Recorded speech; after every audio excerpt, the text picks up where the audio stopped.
የህዝብ እንደራሴዎች ምክር ቤት ትላንት የጠቅላይ ሚኒስትር አብይ አህመድን ማብራሪያ ያደመጠበትን 10ኛ መደበኛ ስብሰባ ማካሄዱ የሚታወስ ነው። ከተነሱ ጉዳዮች መካከልም የሰላምና ጸጥታ፣ የምርጫ እንዲሁም የምጣኔ ሀብታዊ ጉዳዮችን በትላንቱ ጥንቅራችን ወደ እናንተ አድርሰናል። ዛሬ ደግሞ ቀይ ባህር ላይ ትኩረት ያደረጉትን የዲፕሎማሲ ጉዳዮች ሪፖርተራችን ኤርሚያስ በጋሻው አሰናድቶታል፣ እንደሚከተለው ይቀርባል። በመጨረሻ ዓመት የሥራ ዘመኑ ላይ የሚገኘው 6ኛው የህዝብ እንደራሴዎች ምክር ቤት ትናንት ባካሄደው 10ኛ መደበኛ ስብሰባው እንደራሴዎች ለጠቅላይ ሚኒስትር አብይ አህመድ ባቀረቧቸው ጥያቄዎች ላይ የሰጧቸውን ማብራሪያዎች አድምጧል። ግንባታው ተጠናቆ ከተመረቀ ወራት ያስቆጠረው ታላቁ የኢትዮጵያ ህዳሴ ግድብ ከተነሱ ጉዳዮች መካከል አንደኛው ነበር። ይህንኑ በተመለከተ የአሜሪካው ፕሬዝዳንት ዶናልድ ትራምፕ አሜሪካ ለህዳሴ የፋይናንስ ድጋፍ ስለማድረጓ ደጋግመው ሲናገሩ እንደነበር ይታወሳል። የኢትዮጵያ መንግስት እስካሁን በዚህ ጉዳይ ላይ ይፋዊ ምላሽ ሳይሰጥ ነበር የቆየው። በትናንቱ የምክር ቤት ስብሰባ ላይ ግን ጠቅላይ ሚኒስትር አብይ አህመድ ጉዳዩን አንስተውታል።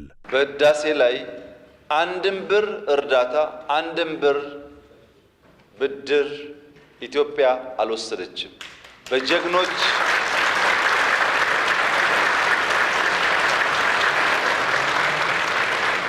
በጀግኖች ኢትዮጵያውያን ቁርጠኛ አቋም በሀገር ውስጥም በሀገር ውጭ ያሉም ኢትዮጵያውያን በቁርጠኝነት ጨክነው በጋራ ቆመው ስለሰሩ የተከወነ ፕሮጀክት ነው። ግን በዚህ አላበቃም። ህዳሴ ከአፍሪካ አንደኛውን ሰርተናልና ሌላ አያስፈልግም እኮ አላለች ኢትዮጵያ። በአፍሪካ 3ኛ የሆነውን ኮይሻ እየገነባን ያለ ነው። ሌላኛው ከፍተኛ ትኩረት አግኝቶ የነበረው መነጋገሪያ ጉዳይ ደግሞ የኢትዮጵያ የባህር በር ማግኘት ጉዳይ ነበር። በዚሁ ላይ በርካታ አዳዲስ ጉዳዮች የተነሱበትና ሰፋ ያለ ማብራሪያ የተሰጠበትም ነበር። በተለይም አጀንዳው ከወቅታዊው የኢትዮጵያና ኤርትራ ግንኙነት ጋር ተያይዞ ሲነሳ የቆየ ቢሆንም ጸቡ የመጣው በቀይ ባህር ጉዳይ እንዳልሆነ ነው ጠቅላይ ሚኒስትር አብይ የተናገሩት። አንዳንድ ሰዎች በኢትዮጵያና በኤርትራ መካከል ችግር የተፈጠረው የኢትዮጵያ መንግስት የቀይ ባህር ጥያቄ ስላነሳ ነው ብለው ይላሉ፣ ያስባሉ፣ ይተነትናሉ። ግን አይደለም። ኤርትራ ከተፈጠረች ዘመን ጀምሮ በኢትዮጵያ መንግስትና በኤርትራ መካከል ኢሹ ነበረ፣ ታውቃላችሁ። እኛ ከመጣን በኋላ አያስፈልግም ይቅርብን ብለን ሞክረናል። 5 ዓመት ለምነናል።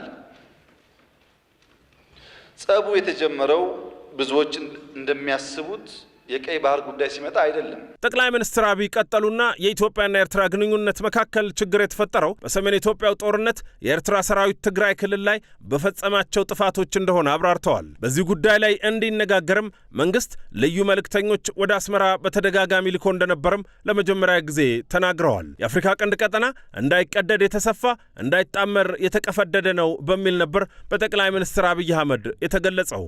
ቀጠናው በባህል ማንነትና በተፈጥሮ የተሳሰረ መሆኑንም ነው ያነሱት። የሁለቱ ውሃዎች የአባይና ቀይ ባህር ጉዳይ ግን ለሌሎች መጠቀሚያ ሆኖ ለቀጠናው ትርምስ ምክንያት ሆኗል ነው ያሉት። በስብሰባው ላይ ከህዝብ እንደራሴዎች ከቀረቡ ጥያቄዎች መካከል አንደኛውም የአንደኛውን ውሃ የቀይ ባህርን ጉዳይ የተመለከተ ነበር። የኢትዮጵያ የባህር በር ጥያቄም ፍትሃዊ ጥያቄ መሆኑን ዓለም አቀፍ ማህበረሰቡ እውቅና እየሰጠው ከጎናችን እየቆመ ይገኛል። በሌላ በኩል ደግሞ የኢትዮጵያን ፍትሃዊ የወደብ ጥያቄ መሰረት አድርጎ አንዳንድ ኢትዮጵያን የሚጎዱ ስምምነቶች እየተፈጸሙ እንደሆነ ይሰማል። ክቡር ጠቅላይ ሚኒስትር፣ በቀጠናችን እያየን ያለነው የሀያላን ግፊያ የኢትዮጵያንም ሆነ የጎረቤቶቿን ጥቅም እንዳይጎዳ መንግስት ምን እያከናወነ ይገኛል? የኢትዮጵያ ፍትሃዊ ጥያቄ ምላሽ እንዲያገኝ የተጀመሩ የዲፕሎማሲ ስራዎች በምን ደረጃ ላይ ይገኛሉ? ጠቅላይ ሚኒስትር አብይ አህመድ ስለ ቀይ ባህር ምላሽ ሲሰጡ እስራኤል ለደህንነቷ ስትል የጎላን ኮረብቶችን መያዟን በአብነትነት አንስተዋል። ከዚህ አንጻር 130 ሚሊዮን የሚገመት ህዝብ ያላት ኢትዮጵያ ከ5000 ኪሎ ሜትር በላይ ከሚረዝመው የባህር ዳርቻ 50 ኪሎ ሜትር መተንፈሻ መጠየቋ ፍትሃዊ ስለመሆኑ ነው ያስረዱት። አማራጮቹ ደግሞ እነዚህ ናቸው። የጠየቅነው ደግሞ ገለን ቀምተን አይደለም። የፈለገ ሰው በአፍሪካ ትልቁ ግድብ የኢትዮጵያ ግድብ ነው። ክብር ምስጋና የኢትዮጵያ ህዝብ ይግባና ትልቁን ግድብ ገንብቶልናል። ከዛ 15-20% ሼር ወስዶ ለኢትዮጵያ አክሰስ መስጠት ይቻላል፣ በቢዝነስ ህግ ማለት ነው። የለም ግድብ ከበደኝ ከተባለ በአፍሪካ አንደኛው የአየር መንገድ የኢትዮጵያ አየር መንገድ 5-10-20% ተወስዶ አክሰስ መስጠት ይቻላል። ያ ካሁንስ ሊዝ ይቻላል። ያ ካሁንስ የላንድ ስዋፕ ይቻላል። በሰላም በንግግር ይቻላል። ዓለም አቀፉ ማህበረሰብ የኢትዮጵያን የባህር በር ጥያቄ እንዴት እንደሚመለከተውም በዚሁ ማብራሪያቸው ላይ አንስተዋል። ዓለም እንዴት ያምናል? እስካሁን ከቀኝ ከግራ ከፊት ከታች ብዙዎቹን አናግሬያለሁ። በአንድ አፍ ይገባቸዋል፣ ተገቢ ጥያቄ ነው። ነገር ግን በጦርነት መሆን የለበትም። እንወያይ፣ እንምከር፣ ጊዜ ስጡን ብለዋል ወዳጆቻችን። እኛም ጊዜ ውሰዱ፣ ተወያዩ። ለጊዜው የሞት የሽረት ጉዳይ አይደለም። ጥያቄው አግባብ ነው። እንታገሳለን። ለመወያየት ክፍት ነን፣ ለመስጠት ክፍት ነን ብለን ጠይቀናል። ባይሆንስ እንግዲህ ባይሆን ልጆቻችን መጠየቅ ነው መልሱን።